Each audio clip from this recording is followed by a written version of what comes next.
Pero ¿sabe qué? Me dieron 10 minutos a 15, eso es lo que me dijeron. Así que ya si me paso usted me corta.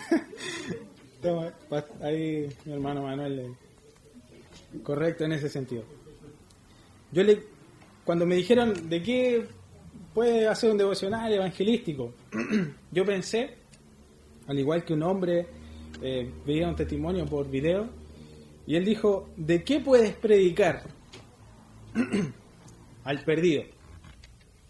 Y como le comentaba delante, lo único por lo que yo le puedo predicar es a Jesús de la Biblia. Lo único que yo puedo decirle hoy en esta tarde es por qué yo creo en Jesús. ¿Por qué quien le trajo hoy día cree en Jesús? ¿Por qué nosotros, la congregación que tomó una decisión por Cristo, cree en Jesús? Acompáñame a Juan, capítulo 6, versículo 60.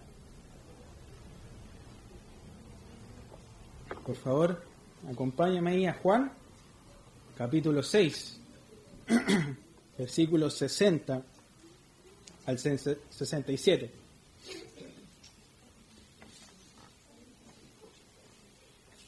Juan 6, 60 al 67.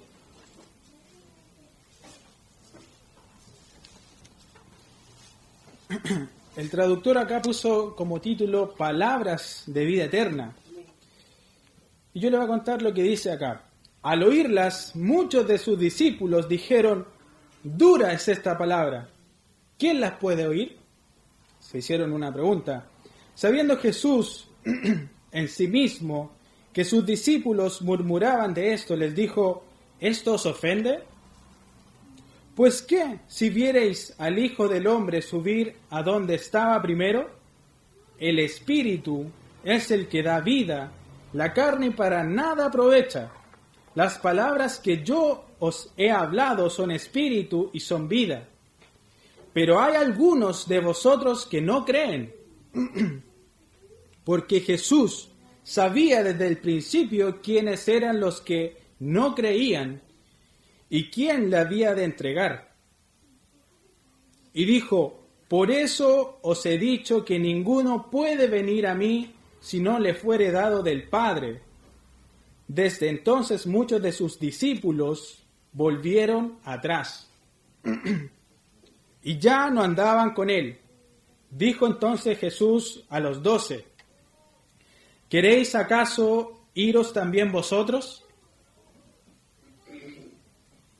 Cristo venía después, para que entienda el contexto, había predicado y alimentó a 5,000 personas en el capítulo 6.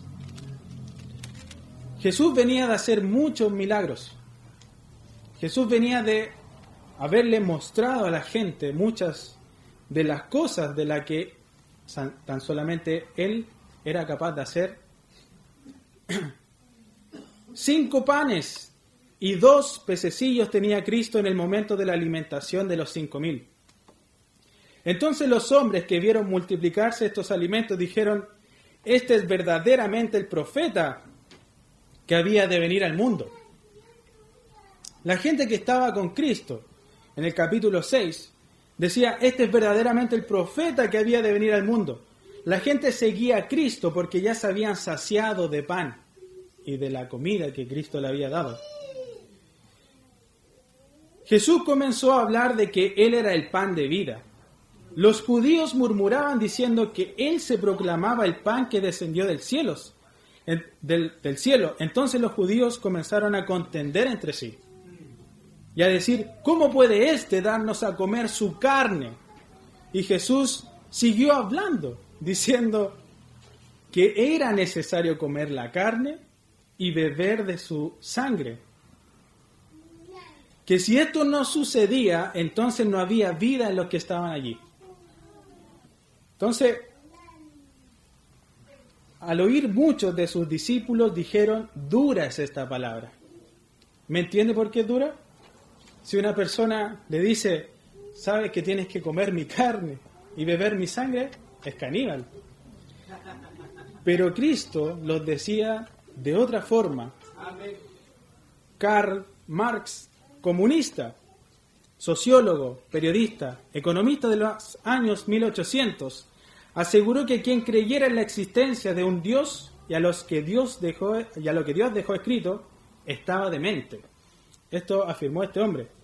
El psiquiatra Sigmund Freud aseguró que quienes creían en la existencia de un Dios creador deliraba y que solo sostenía esas creencias debido a un factor de cumplimiento de un deseo. Por otro lado, Einstein dijo, el hombre encuentra a Dios detrás de cada puerta que la ciencia logra abrir. Louis Pasteur dijo en su ley de biogénesis, asegura que la vida no puede nacer de una vida inerte o materia muerta, sino que para crear vida debe haber algo preexistente. Y para nosotros que quizás no somos estudiosos de esto, tiene lógica. Amén. Jonathan Edwards dijo, la nada no puede crear algo. Por tanto, existe un algo necesario y eterno. Anthony Fleck, ateo, hasta el 2004, por lo que investigué, dijo, ahora creo que el universo fue fundado por una inteligencia infinita y que las intrincadas leyes del universo ponen de manifiesto lo que los científicos han llamado la mente de Dios. Creo que la vida y la reproducción se originaron en una fuente divina, dice en el libro que escribió él. Pero ¿sabe qué? ¿Qué tienen de en común todos estos personajes? Yo no vengo a demostrarle hoy la existencia de Dios. Lo que leí hace un momento eran hombres antepasados a nosotros de los años 1800. Hombres importantes que de alguna u otra forma cambiaron la historia humana y aportaron, en algunos casos, a la ciencia. Más no le vengo a demostrar tampoco la existencia de Cristo. Pero si usted va a la internet, en Google, y coloca la línea de tiempo, verá que hay un antes y un después. Hay un antes de Cristo, por ejemplo, 1000 años antes de Cristo, en los libros de historia, y hoy día 2017, después de Cristo. Quiero hacerle hincapié a los hombres que dan testimonio de que Cristo fue real. A hombres que siguieron al protagonista de este sermón y lo más importante aún, lo que él dejó escrito. Juan 5:54 dice, el que come mi carne y bebe mi sangre tiene vida eterna, y yo le resucitaré en el día postrero. Por eso, en el versículo 60 estaban todos diciendo, dura es esta palabra. ¿Quién la puede oír? Pero hubo un hombre, gracias a Dios, que entendió lo que Cristo estaba diciendo. Jesús venía de hacer milagros y siguió hablando en aquel lugar sobre comer su carne y beber su sangre. Muchos de nosotros quizá hubiese estado en ese momento tenso, o se hubiese arrancado o hubiese ido a alguna parte, porque estaban todos contendiendo entre sí. Como decía un hombre atrás, el que cree en Dios y lo que dejó escrito está delirando. Pero ¿sabe qué? Jesús venía de alimentar a 5.000 personas y más. ¿Las 5.000 personas estaban delirando? Eso no lo creemos, ¿cierto? Ninguno acá tiene fiebre, por lo que he visto ahora. Y eso quiero yo decirte esta tarde. Simón Pedro, uno de sus discípulos, comprendió perfectamente. ¿Y por qué lo comprendió? Visita, ¿por qué creo yo en Jesucristo? ¿Por qué quien le trajo cree en Jesucristo? ¿Por qué esta congregación la cree? ¿Y por qué tú has de creer en Jesucristo? Juan 6:60. Al oírlas, muchos de sus discípulos dijeron, dura es esta palabra, ¿quién la puede oír? Sabiendo Jesús en sí mismo que sus discípulos murmuraban de esto, les dijo, ¿esto os ofende? Pues qué si vierais al Hijo del Hombre subir a donde estaba primero. El Espíritu es el que da vida. Y esta es la clave. La carne para nada aprovecha. Las palabras que yo os he hablado son espíritu y son vida. Dios estaba hablando de su palabra. Dios estaba diciendo de que a esas personas le era necesario ser parte de Cristo. Y dijo, por eso os he dicho que ninguno puede venir a mí si no le fuere dado del Padre. Desde entonces muchos de sus discípulos volvieron atrás y ya no andaban con él. Dijo entonces Jesús a los 12, ¿queréis acaso iros también vosotros por esta verdad? Y el pasaje clave dice hoy por qué tú debes creer en Jesucristo. Porque le dijo a un hombre que fue testigo, porque ese hombre vio quién era Jesús, porque ese hombre caminó con Jesús. Las señales que tú necesitas para ver, las señales que tú necesitas hoy en día para que tú creas en Cristo, hubo un hombre que las vio antes que tú. Hubo un hombre que creyó antes que tú. Y lo más importante, ese hombre las dejó escritas por medio de otro hombre. O sea, hay pruebas de que Cristo fue real. Y al ser real, en el pasaje de Juan 6:68, le responde este hombre del cual les estaba hablando. Simón Pedro le respondió, Señor, ¿a quién iremos? Tú tienes palabras de vida eterna, y nosotros hemos creído y conocemos que tú eres el Cristo, el Hijo del Dios viviente. Señor, ¿a quién iremos? Estaban preguntando a este hombre, y estaban los 12 ahí, me imagino, con él. ¿A quién iremos? Tú tienes palabras de vida eterna. Amigo, tú que vienes siempre a escuchar la palabra de Dios, y nosotros que vamos a salir allá afuera, debemos preguntarle a la gente,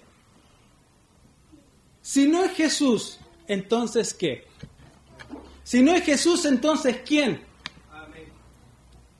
Amigos, si Jesús no es la respuesta, amigos, si usted rechaza a Jesús,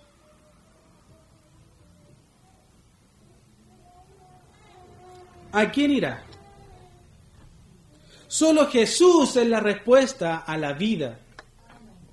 Solo Jesús es la respuesta a tu pregunta. Solo Jesús es la respuesta a la muerte.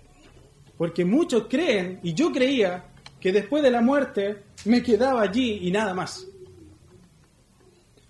Pero Cristo dijo, el que cree en mí tiene vida eterna. Solo si aceptas que tu vida sin Cristo es muerta y que Jesús, el Hijo de Dios viviente, puede darte vida eterna. Para resumir, y ya me voy a bajar, 2 razones por las que hoy usted debe creer en Jesús. 1, para los historiadores, Jesús es un hecho histórico. En los libros de historia que pasan a los niños ahí en la materia, aparece el contexto del Imperio Romano. ¿Y quién aparece ahí? Un hombre llamado Jesús. Tal como mencionaba, hombres antes que tú y que yo vivieron con él. No, pero tú me puedes decir, ellos estaban delirando. No creo que 5.000 personas o más estuvieran delirando en el mismo tiempo. Pero es un hecho real. Cristo vivió y murió por tus pecados. Tú, al no tener tu confianza puesta en Jesús, ya no puedes ser partícipe de su vida posterior a la muerte. Debes creer en estas palabras. Hace 2000 años atrás, Simón Pedro afirmó y aseguró una cosa. Y esta es la segunda razón por la que yo creo en Jesucristo. ¿A quién iremos? Tú tienes palabras de vida eterna y nosotros hemos creído y conocemos que tú eres el Hijo del Dios viviente. ¿A quién iremos? Cristo tenía palabras de vida eterna. Y nosotros hemos creído y conocemos. Es la clave. Estos hombres anduvieron con Jesús. Estos hombres comieron con Jesús. Estos hombres oraron con Jesús. Pero ellos dijeron, creemos y conocemos que tú eres el Hijo del Dios viviente.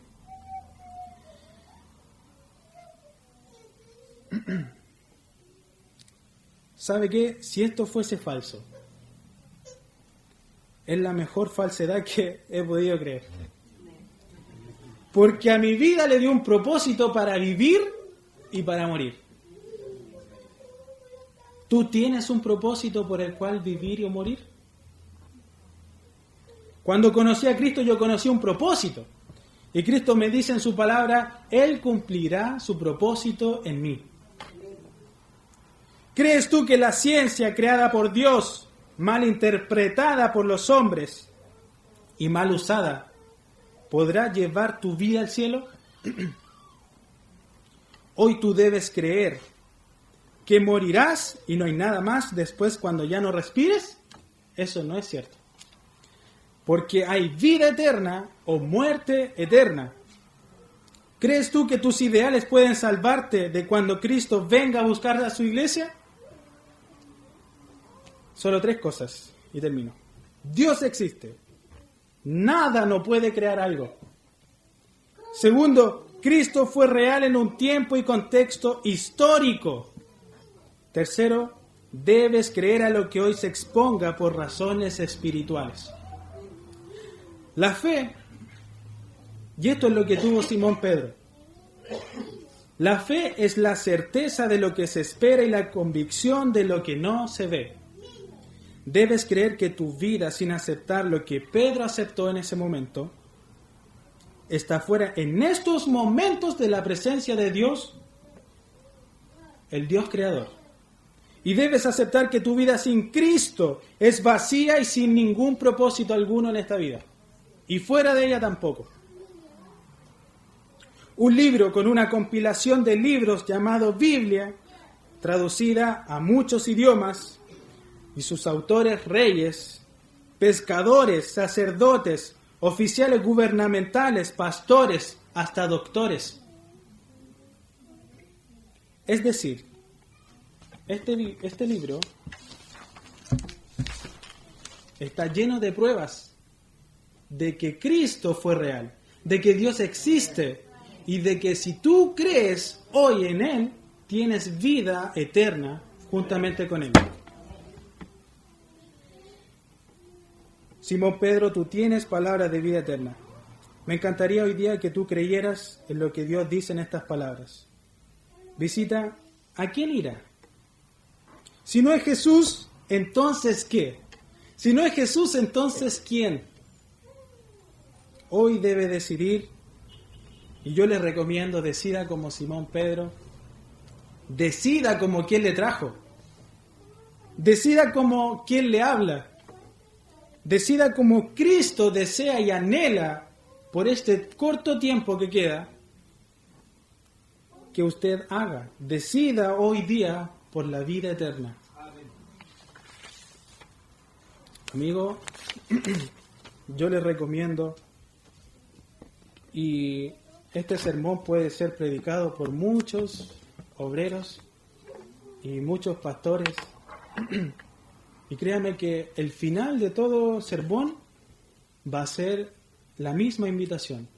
Usted debe acercarse a Cristo, aceptar que su condición no está en las mejores. Usted en estos momentos está fuera de la presencia, fuera de la gloria de Dios con su salvación. Usted debe aceptar que es un pecador, que Cristo le ama y le da vida eterna si usted le acepta como su Señor y Salvador.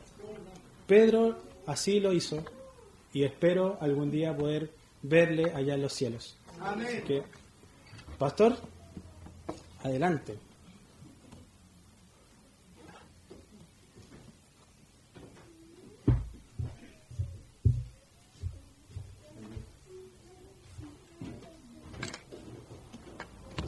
lo escuché atento y dije que siga nomás. En serio, yo no soy egoísta, pero yo creo que usted piensa lo mismo. Así que, hermano, sigue. Mi nombre es Eliseo Salgado, soy pastor de la Iglesia Bautista Montepija en Maipú, ex miembro también de esta iglesia, que también sigo amando y amo también en mi corazón. Tengo hermosos recuerdos, como siempre lo digo. Así que gracias, hermanos, al pastor Samuel por la invitación. Yo creo que ya le avisó hace un tiempo. Yo le avisé hoy día a la iglesia nomás. Así que me dijeron, no, vaya nomás, no se preocupen. Y aquí estamos de nuevo. Hermano Cristian, de verdad estoy contento de la simpleza, la profundidad, la explicación muy amplia, breve, profunda. Casi acepto a Cristo de nuevo. Ya es una paráfrasis nomás. Pero de verdad estoy muy contento de escucharle, hermano, que Dios te bendiga mucho. Creo que Dios está confirmando algo muy grande en tu vida. No estoy diciendo nada, no soy profeta, pero sí creo que Dios hace milagros y Él quiere hablar y habla por quien quiere hablar. Y de verdad yo creo, y ya creí hace muchos años por el poder del Espíritu Santo, lo que mi hermano acaba de decir hoy día. Así que estoy muy contento, muy feliz, y voy a estarlo por la eternidad, de haber creído en Jesucristo, porque un hombre llamado José Salgado, que es mi papá, me habló de Jesús cuando tenía 9 años. Hasta los 14 años no le cuento nada, pero a los 15 años el Señor realmente retomó o me buscó y me dijo, ¿qué estás haciendo? Así que doy gracias al Señor, porque recién a los 14 años puedo decirle a conciencia que el Señor salvó mi vida. Y a partir de esa edad y a los 18 años, en esta iglesia comencé a servir al Señor. Dios me usó bajo el ministerio del pastor Luis para trabajar con niños, con jóvenes, en Oanza, algunos se acuerdan. Me trae realmente, estoy muy contento, muy agradecido de Dios por lo que ha hecho hasta el día de hoy. A pesar de que hay muchas dificultades, situaciones familiares o ministeriales que a veces nos hacen retroceder o estancarnos, pero quiero contarles que aún hay vida y aún hay palabra de Dios. Ya lo escuché hoy día y aquí todavía, gracias a Dios, hay palabra de Dios. Y quiero que el Señor nos siga usando y usándome también. Segunda de Corintios, por favor, en el Antiguo Testamento, como dice un buen bautista, 2 puntos y nada más, el final termina siendo 5 puntos, o 4. O esa terrible frase que decimos, con esto termino mi primer punto. No va a ser así esta tarde. Sé que tengo solamente 2 horas y media, las cuales voy a usar 30 minutos. ¿Qué jaja? Nah. Segunda de Crónicas, capítulo 35. ¿Qué dije yo? ¿Escuchan mal ustedes? ¿Qué les pasa, hermano? Segunda de Crónicas, capítulo 35, Antiguo Testamento. No, yo dije Crónicas. Yo estoy seguro. Dije Corintios. Era para probar su atención nomás. Están distraídos. Segundo de Crónicas, capítulo 35. Algunos quizás les cuesta un poquito llegar a estos libros, así que vamos a dar un poquito de tiempo. Y luego le vamos a echar para adelante, ¿no? Voy a ir rápido esta vez. No acostumbro a ser breve. No es mi costumbre. Pero voy a usar de todo lo que no tengo, y de la gracia de Dios que me ayude, para ir fuerte y derecho, como se dice. ¿Ya? Quiero dar el crédito a quien le corresponde del sermón de esta tarde. No es mío todo completo, pero quiero dar gracias a Dios por grandes hombres en la antigüedad que Dios ha usado para alentar al pueblo de Dios, a la iglesia. Hubieron muchos grandes hombres, y no voy a alargarme mucho, solamente quiero mencionarles uno. Yo sé que la mayoría aquí a lo mejor ha escuchado el nombre de Charles Spurgeon, un gran, tremendo hombre de Dios que Dios usó en el siglo XVIII para pregonar el Evangelio casi en todo, Norteamérica, Estados Unidos, Asia, una parte, Inglaterra toda completa. Y creo que hasta el día de hoy sus muchos escritos y sermones y libros siguen alentando al pueblo cristiano y a muchos hombres de Dios y mujeres también que quieren servir mejor al Señor. Hay muchos libros que él estudió y tengo algunos en mi biblioteca. Y uno de ellos, yo sé que algunos de ustedes lo tienen. ¿Cuál es uno de ellos? Quiero probar su lectura, a ver. Discurso a mis estudiantes, o Discurso a mis discípulos también se titula. Yo tengo un libro de él excelente, lo recomiendo para todos aquellos que quieren servir mejor al Señor. No para predicar bonito y cortito o largo, extenso, profundo, sino que toda su atención es a la calidad del hombre espiritual, a la calidad del hombre interior, el potencial que Dios quiere dar para su obra usando elementos como hombres y mujeres simples. Así que lo recomiendo. Pero más que cualquier otro hombre o mujer, o cualquier otro libro bonito, buena instrucción, lea su Biblia. Lea su Biblia por lo menos durante unos 10 años y conózcala muy bien. Cosa que cuando escuche algún sermón, alguna frase bonita, entretenida, elegante, usted diga, la palabra de Dios lo sacó de la Biblia. Y creo que eso sea su orgullo. Corran, pero también respiren. Ese es mi mensaje esta noche. Corran, sirvan al Señor, pero también cobren ánimo. Segundo de Crónicas, capítulo 35, versículo 2. Puso también a los sacerdotes y en sus oficios y los confirmó en el ministerio de la casa de Jehová. Puso también a los sacerdotes en sus oficios y los confirmó en el ministerio de la casa de Jehová.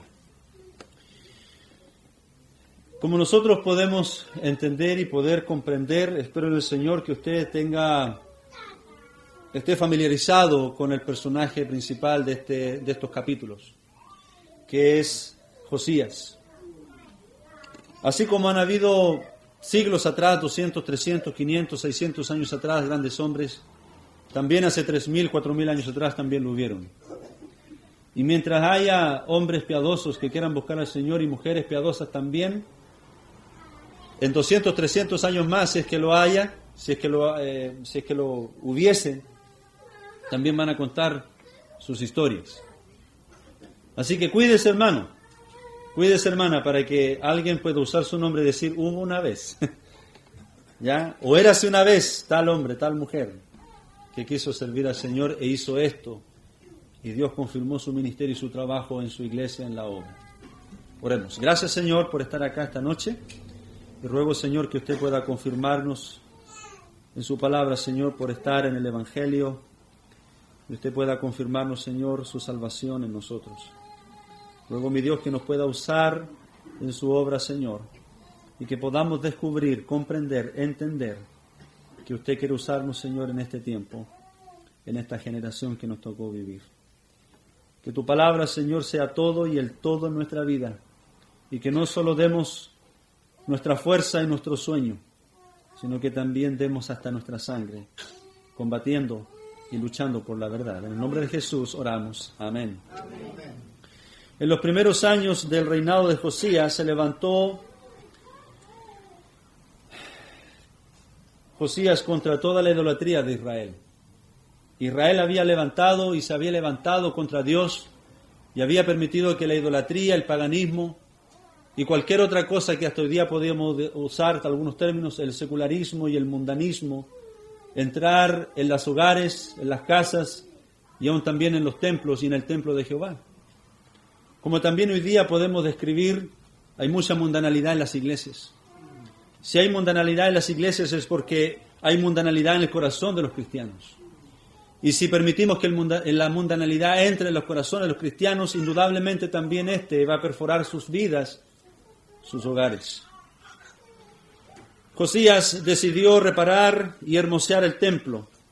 Y después de eso su meta en su corazón fue restaurar el servicio sagrado al Señor en el templo dedicado para el Señor. Nuestro texto nos explica algo del método que Josías utilizó para realizar la obra que hoy día nosotros usamos bastante para servir al Señor. Y bien sabemos y bien podemos encontrar un modelo para recobrar aliento en nuestro servicio al Señor. Una de las cosas que encontramos acá es que Josías no estaba buscando la palabra de Dios. Se encontró con la palabra de Dios. La palabra de Dios estaba escondida en las ruinas y fue descubierta y entregada para el rey en este caso. En esta ocasión no pretendo mostrarles muchos detalles, pero sí quiero describir algunos o enfocarme más bien en el trabajo que algunos están haciendo, los han dejado, o ustedes por su desánimo han dejado de estar entusiastas en la obra del Señor. Yo no sé cómo está la iglesia, pero sí puedo decir de la mía y puedo decir de mi propia vida. No vengo a acusarles, no vengo a hacer un escáner, no me corresponde, no soy Dios, no soy el Espíritu Santo. Pero una cosa sí sé. En el ámbito del servicio al Señor podemos encontrar 6 tipos de cristianos. En el ámbito del servicio al Señor podemos encontrar 6 tipos de cristianos. Y quiero enfocarme en estos tipos de creyentes, en aquellos que piensan que no puedan hacer ya nada más. A lo mejor usted piensa que es muy joven y tiene que dedicarse sus primeros años de su juventud para dedicar y prepararse para los años que le restan. Así que yo no voy a servir mucho al Señor, me voy a dedicar solamente en algunos ámbitos, en algunas cosas, o en lo que yo pueda en mi tiempo, porque quiero preparar mi futuro en estos primeros años de mi juventud. A lo que hoy día se llama un piso económico, a lo que hoy día se llama, ¿cierto?, la universidad y estudios académicos. No tengo nada en contra de eso, absolutamente nada, pero es un tropiezo para los que quieren servir al Señor. Insisto, es un tropiezo para los que quieren servir al Señor. No estoy diciendo que no lo haga y no estoy diciendo que si lo está haciendo le es un tropiezo. Pero si quieres servir al Señor y quieres ser fiel a Él, te será un tropiezo. Porque ciertamente el Señor tiene su voluntad y su propósito para sus hijos y sus escogidos. Pero el diablo también lo tiene y los suyos también. Si piensas que puedes contra ellos, en lo débil que eres, ciertamente serás uno más que ellos. Tienen que estar muy seguros de no poder estar haciendo nada. Porque a veces uno que se encuentra en la forma de hacer las cosas porque no tiene la voluntad de hacerlas, ciertamente va a fracasar en cualquier intento de servir al Señor. No tiene fuerzas porque no puede. En realidad está diciendo que no quiere. Algunos dicen no puedo tener éxito en esto. Significa porque no lo has intentado nuevamente. Quizá usted ha estado tan desalentado que ha usado su desaliento como excusa para no intentar hacer nada para servir al Señor. Y se ha transformado en un creyente indolente y se está dejando llevar por la insolencia del mundo, lo cual tendrá su crédito un día, pero no para el Señor. Si quieres servir al Señor y mantenerte, como dice el libro de Apocalipsis, ¿cierto?, no tibio ni frío, pero sí quieres estar caliente en el Señor, entonces vas a tener que luchar con las armas espirituales que Dios ha dado en su palabra para honrar al Señor. Quiero animarle, hermanos. ¿A quiénes? Aquellos que piensan que no pueden hacer nada, que ya no hay nada más para mí, que no hay espacio en la iglesia para servir al Señor. Para aquellos que piensan que ya se fue el tiempo para hacer algo para Él. ¿Quién lo dijo? ¿Sabe qué edad tenía Daniel cuando, casi despidiendo al último rey, tenía más de 90 años? ¿Servía al Señor? ¿Seguía sirviendo al Señor a pesar de eso? Por supuesto. ¿Sabe qué edad tenía Moisés cuando comenzó a servir al Señor? Tenía 80. ¿Sabe qué edad tenía cuando seguía sirviendo al Señor? Y Dios le dijo, hasta aquí en el Monte Nebo tú terminas tu trabajo. ¿Sabe qué edad tenía? 120 años.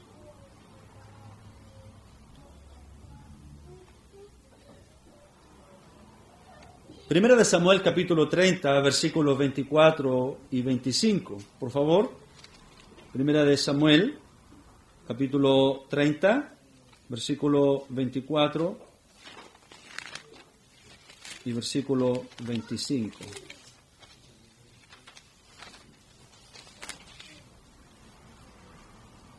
¿Y quién os escuchará en este caso? Porque conforme a la parte del que desciende a la batalla, así ha de ser la parte del que queda con el bagaje. Les tocará parte igual. Desde que al día en adelante fue esto por ley y ordenanza en Israel hasta hoy día. Hermanos, quiero usar este texto para decirle algo que está en el Nuevo Testamento. Y no lo voy a usar en este momento para avanzar rápido. ¿Recuerdan cuando Jesús habló la parábola de que Él fue a buscar trabajadores a la plaza? Al comenzar el día fue y contrató a algunos y fueron a trabajar en su viña. Había mucho trabajo, así que fue de nuevo al mediodía y fue a buscar otros más. Y luego fue casi a la última hora del día y fue a buscar a los últimos. Comenzando desde los últimos, solamente trabajaron 1 hora y el Señor les dio un denario cada uno. Luego los segundos a los segundo turno. Y los que dijeron, bueno, nosotros hemos trabajado todo el día, nos va a tocar una buena parte. Y reclamaron al Señor. Porque recibieron lo mismo que habiendo trabajado todo el día y los que trabajaron 1 horita. Es igual. Justicia y equidad. Hermanos, ¿ustedes creen que nosotros por estar en el último tiempo antes de que Cristo venga y nos lleve a su presencia, vamos a recibir lo mismo que Pablo por haber ganado y habiendo dado hasta su vida para servir al Señor? Vamos a recibir lo mismo que Él. Sea que trabaje mucho o sea que trabaje nada, en el último tiempo vamos a recibir lo mismo que todos. El mismo consuelo, la misma herencia, las mismas bendiciones. Es interesante cómo el Señor premia a sus hijos que le sirven. ¿Cuánto va a hacer usted antes que Cristo venga? ¿O hasta que nosotros muramos? ¿Cuánto? ¿Cuánto vamos a hacer? A lo mejor no mucho, pero sirva al Señor. Entonces, hermano, quiero animarle. A los que piensan y creen que dicen, bueno, ya no hay mucho tiempo. Aún hay tiempo. Sirva al Señor. Hay otro tipo de creyentes, en este caso. O otro tipo de obreros. A los que creen que han sido apartados de la obra. Nadie ha sido apartado. Nadie ha sido marginado. Hermanos, espero que usted no piense eso.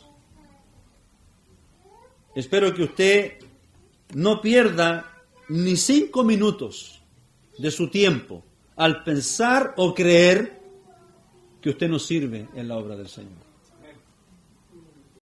No pierda tiempo en pensar en que otro tomó mi lugar, en que este sabe más, por eso que me dejaron a mí fuera, en que este lleva más tiempo que yo, o porque es más joven, o porque es más hábil, o porque tiene más entendimiento, comprensión, o porque es el amigo del pastor, y a mí me dejaron fuera. En la obra del Señor no hay ese tipo de espacio. El Señor trabajó con este tipo de creyentes. Entre los discípulos del Señor había quienes pensaban eso. Entre los discípulos del Señor habían quienes pensaban, bueno, ¿y a mí qué? Nosotros lo hemos dejado todo y a nos qué recibiremos, ¿qué haremos? Y el Señor les dijo, entre vosotros no será así. El que quiera ser primero, siervo de todos. Así que si usted piensa que usted quedó marginado, Ya usted dejó de servir, no porque lo dejaron fuera, no porque fue eliminado, usted se eliminó. La obra todavía continúa. Y como el libro de Lucas también lo dice, y aún hay lugar para servir al Señor. En la obra del Señor no hay jubilación. Yo personalmente no creo eso. No aparece en la Biblia. Aún los niños pueden servir al Señor. ¿En qué área? En la gran comisión. ¿Acaso el Señor nos encomendó a ser reyes y príncipes? Si eso terminó en el Antiguo Testamento. El que quiera ser primero entre vosotros, sea siervo de todos. Siempre hay algo que hacer en la obra de Dios. No es solo predicar, hermanos. No es solo ir y repartir un tratado. En tu casa, con tus hijos, con tus hijas, en tu matrimonio, en tu trabajo, entre tus compañeros, entre tus vecinos. Hay espacio. Nos limitamos solamente en el lugar. Pero Jesús no habló de eso. Ni siquiera Jesús habló de venir a un templo y levantar un templo. ¿Dónde está eso en la Biblia? No está eso. Vemos en la Biblia a los primeros creyentes que se juntaron y estaban reunidos en el aposento alto. Estudie eso en los evangelios. Y también en el libro de Hechos capítulo 1. Estaban reunidos en el aposento alto. Y es interesante eso. El púlpito no es el único lugar para servir a Dios. El púlpito, este lugar es para instruir a los creyentes para que sirvan al Señor. Sus mesas es el lugar para instrucción y servir al Señor. ¿No es así? ¿Para qué usan sus mesas? Yo podría preguntarle a mis hijos, ¿para qué es nuestra mesa, hijos míos? ¿Para qué es nuestra mesa? Mi papá nos reta todo el tiempo.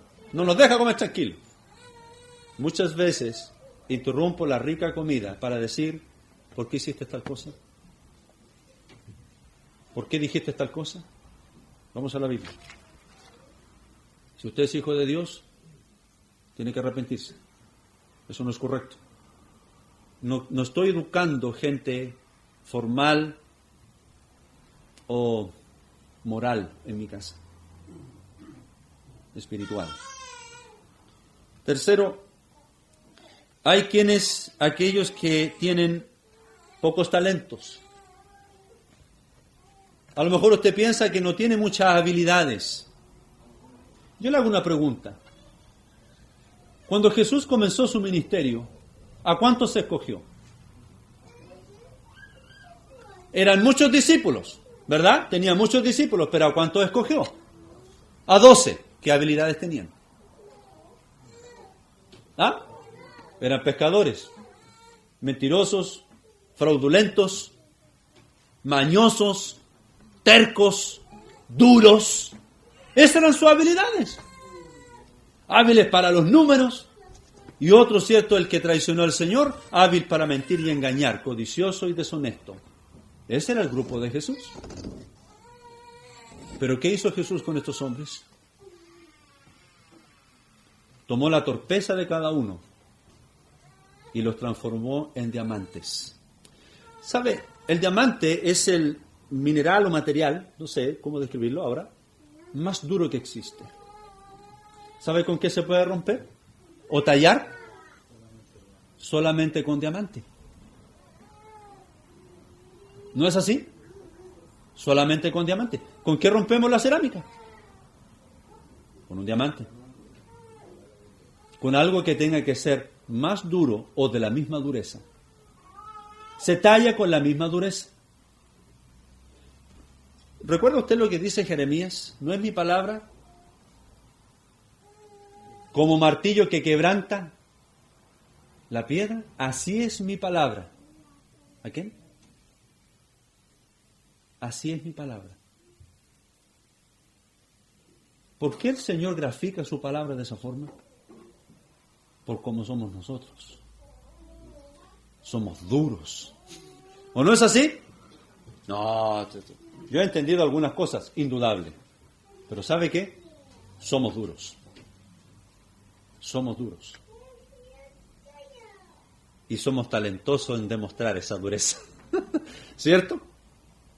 por fuera, pero por dentro, eso somos. Yo quiero servir a Cristo, pero tengo pocos talentos. No soy muy habilidoso, como dicen algunos. Hermanos, en el libro de Zacarías, capítulo 4, versículo 6, quiero tomar esta cita. Bien. No con ejército, ni con fuerza, sino con mi espíritu, ha dicho Jehová de los ejércitos. ¿Quieres servir al Señor? No lo hagamos con nuestras habilidades. Pongámosla en las manos de Dios y sirvámosle. No con ejército ni con fuerza, sino con mi espíritu en otras partes. El Señor puede hacerte útil, hermano, hermana, aunque no tengas cualidades extraordinarias. Dios quiere hacerte útil. Una bala puede dar muy buen resultado, aunque no puede compararse con una granada o con una bomba. ¿Amén? Y a veces, como los, ¿cómo se llaman estos? Los boxeadores, queremos dar el mejor golpe, pero antes, ¿sabe lo que hay que hacer primero? Machacar el mentón del otro, ¿sí o no? A los que saben. Cuando yo era pequeño, con mi papá veíamos harto estas peleas de boxeo y todo eso. Hubieron grandes hombres en Chile, ¿cierto? Que fueron grandes púgiles. Bien, pero antes de dar su mejor golpe, hay que machacar al contrincante primero. Y así es el Señor también con nosotros. Cuando Dios quiere algo contigo, te va a machacar bien machacado. Y hacerte blandito. Para que Dios pueda decir, para que podamos dar gloria a Dios. ¿Cómo era Pedro? Duro como el mismo, dice el abuelito antiguamente, ¿cierto? ¿Cómo terminó siendo? Una piedrita. No le hacía nada malo a nadie, pero cuando el Señor lo amansó, tenemos 2 cartas de él. ¿Amén? Y Pablo haciendo mención de Pedro también. Hermanos, aquellos que tienen pocos talentos, pocas habilidades,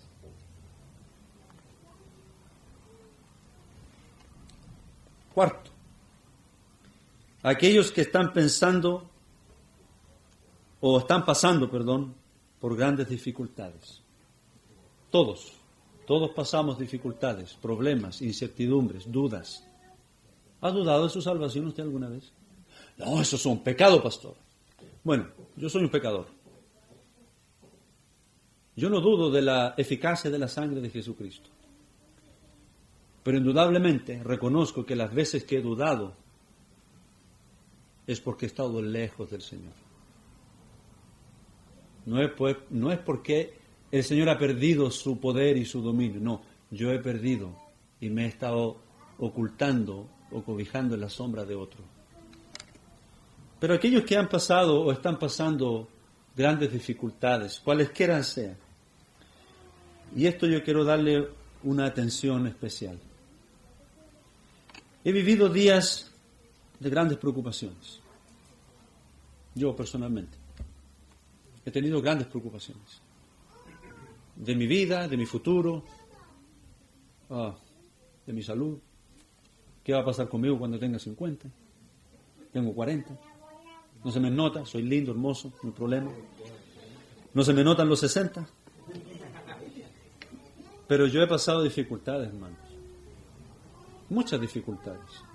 Crisis de fe, desánimos sin números, con ganas de dejar todo ahí, como dicen por ahí, ¿cierto? Todas estas veces, más todas estas, tirar la toalla en la obra del Señor. ¿Y qué problema habría que otro tome mi lugar?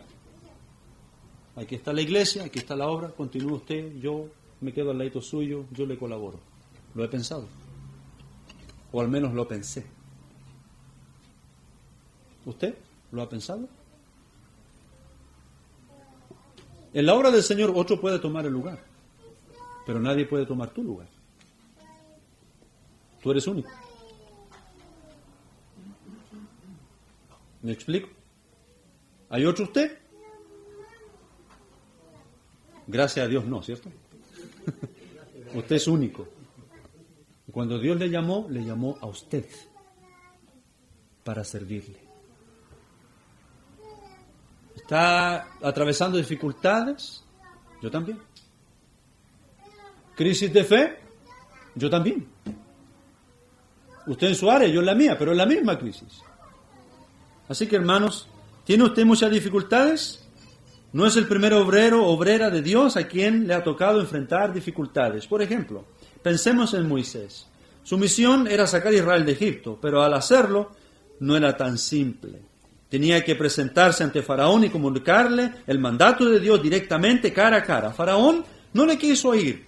Por tanto, Moisés le dijo, deja ir a mi pueblo. Éxodo 5:1.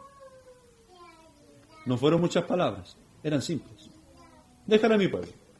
Así tan simple. ¿Quieres que yo lo haga? No, demuéstramelo. Y Dios se lo demostraba. Así que, hermano, orgulloso, ¿cierto? Este emperador o monarca se sorprendió de gran manera al oír que menos un obrero, un hebreo le estuviera diciendo tal cosa. ¿Se imagina usted la vergüenza que pasaría a él al decir, un hebreo me convenció a mí para dejar a este pueblo numeroso y grande siervo para mí? ¿Qué dirán mis otros amigos emperadores? ¿Qué dirán mis hijos? ¿Qué historia se escribirá de mí? No. Este pueblo aquí se queda y nadie sale. ¿Se imaginan? Los egipcios sufrieron la plaga y ellos dijeron, menos mal, por fin Faraón le dijo que sí. ¿Recuerda eso? Que los egipcios eso dijeron. Menos mal que Faraón dio el brazo a torcer. Porque o si no, morimos todos. Por supuesto que murieron todos al final. Fíjese, hermanos, en Nehemías. Recuerde a Esdras, Zorobabel y aquellos que reedificaron la ciudad de Jerusalén y la muralla y también la ciudad. Estos buenos hombres trabajaron con decisión, pero Sanbalat y Tobías, ¿recuerda a estos dos cariñosos hombres? Sanbalat y Tobías se burlaban y se reían de ellos y trataban de derrumbar el muro y desanimar la reedificación de la ciudad. Sin embargo, ellos la edificaron, una Jerusalén con vida. Porque Jerusalén estaba muerta, pero la reedificaron con vida. En cuanto comenzaron a trabajar para el Señor, se toparon con grandes dificultades. Hermanos, si encontramos oposición, considerémoslo como una buena señal. Si usted tiene oposición para servir al Señor, es una buena señal. Hoy día en la tarde, y ya concluyendo, quiero ir, y verdad digo en Cristo y no miento, prediqué un mensaje sobre el joven rico. El joven rico se fue triste. Y sabe, la Biblia nos da todo el detalle de la situación y el evento. Pero cuando Jesús vio la tristeza de este joven, porque uno nos dice cosas y luego yo sigo mi vida, tú sigue la tuya. Decimos una verdad y vemos las caras. Vemos reacciones. Estamos expectantes a qué va a decir o qué va a hacer. Jesús esperó la respuesta. Como siempre es así el Evangelio. ¿Cierto? Se predica el Evangelio, ¿cuál es tu respuesta? ¿Creerás? ¿No creerás? ¿Esperarás más tiempo? ¿Qué estás esperando? Y Jesús ve el semblante del joven. No aguantó más, no pudo con la presión y se fue triste. ¿Por qué? Porque tenía muchas posesiones. ¿En qué estaba pensando ese joven? En el desafío del Evangelio. ¿En qué estaba pensando?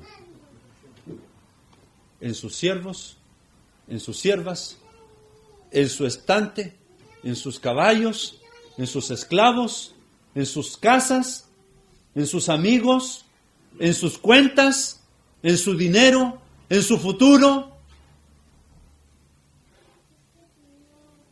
Por eso se fue triste. Porque no podía con su conciencia llegar a casa y decir, ahora creo en Cristo.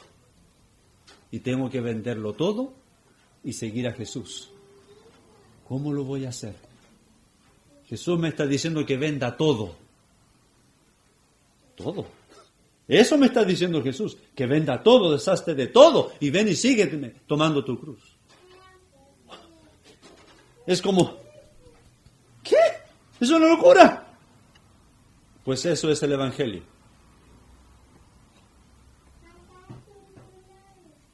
Y termino el ejemplo.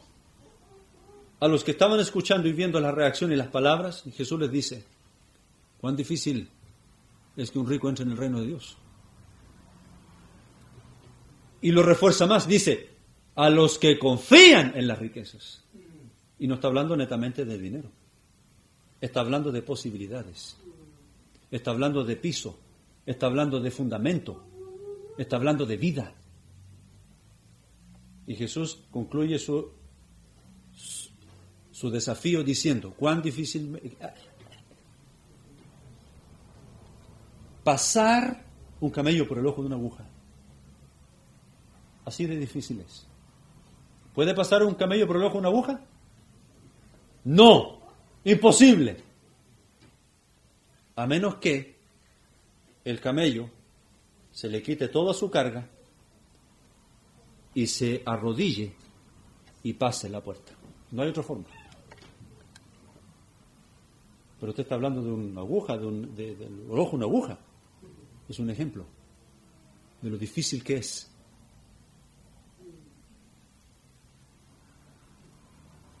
Así es el Evangelio. Dejar todo atrás y humillados entrar.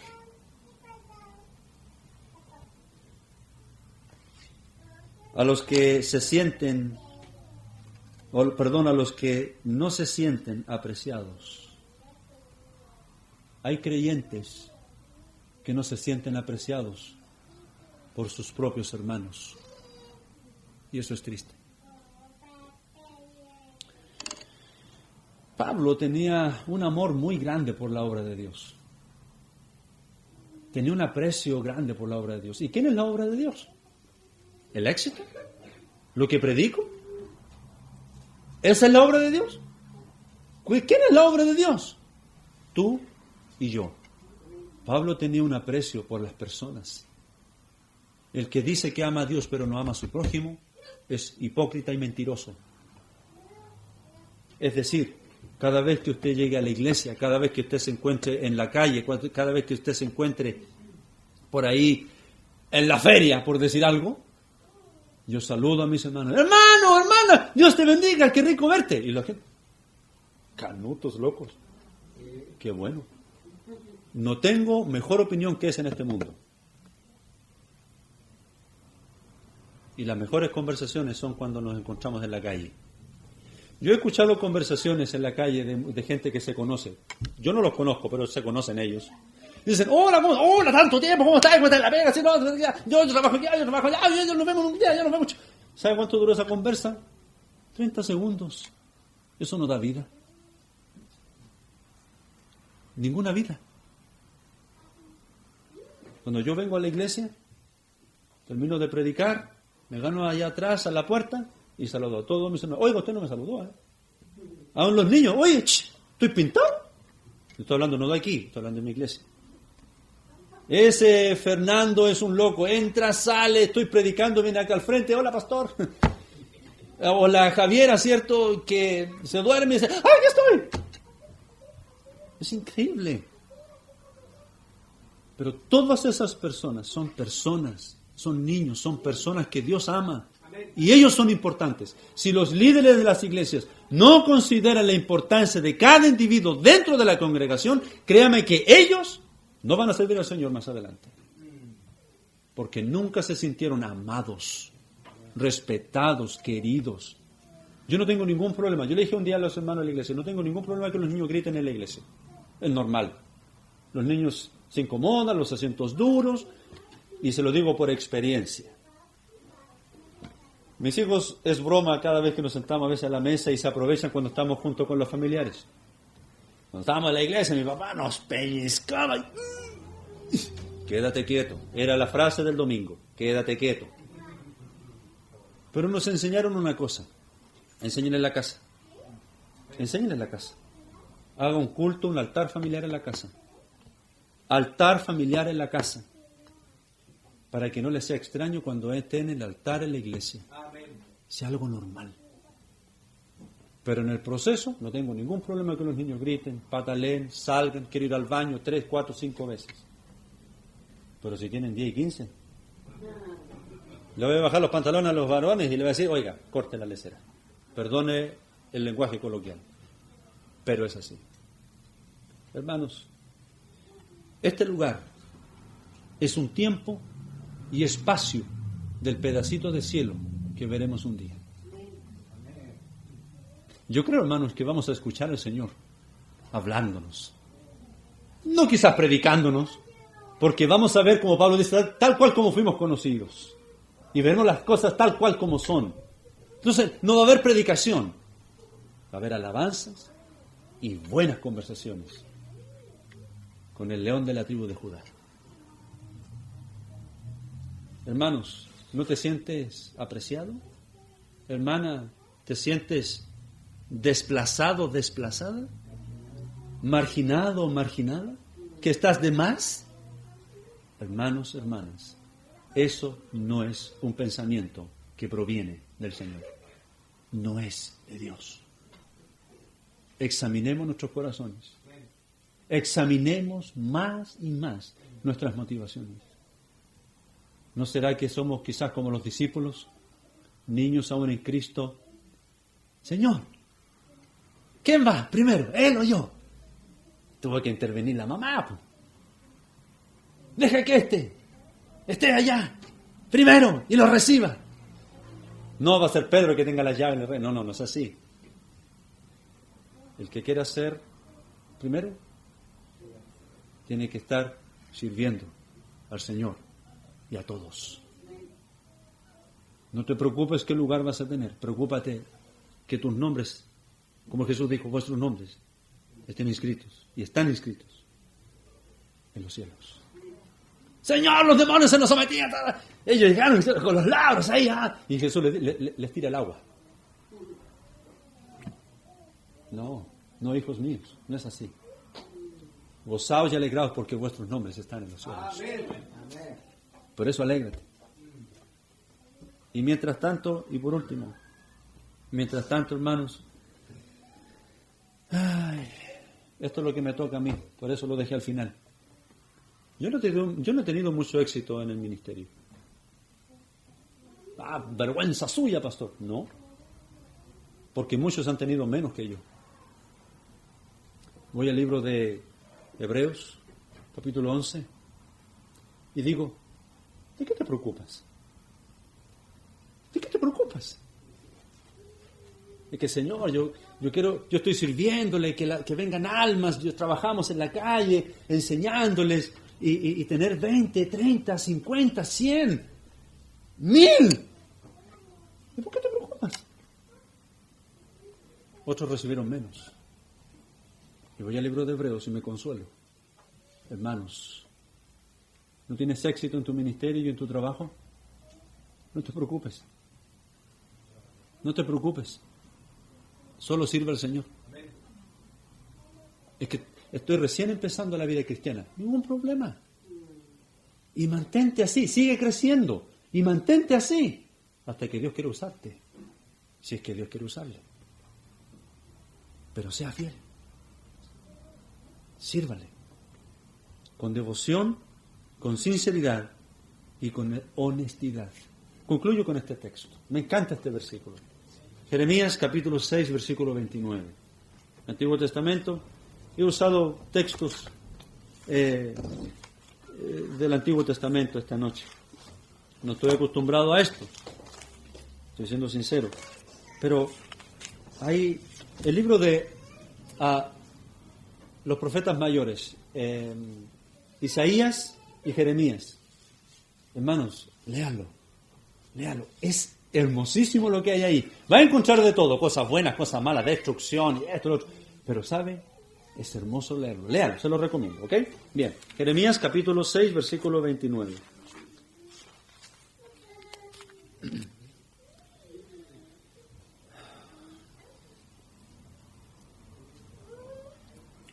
Se quemó el fuelle.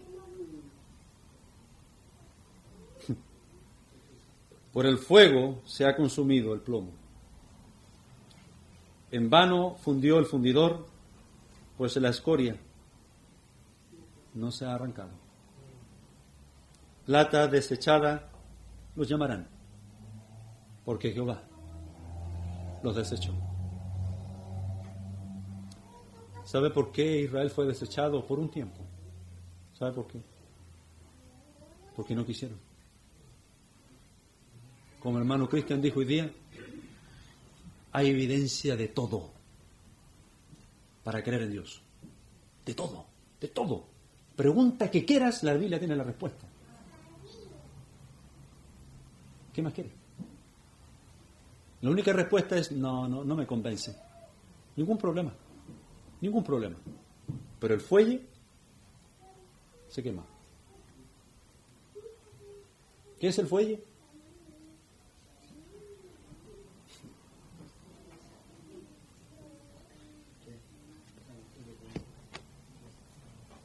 Antiguamente, para fundir algo, el fuelle se quemó todo.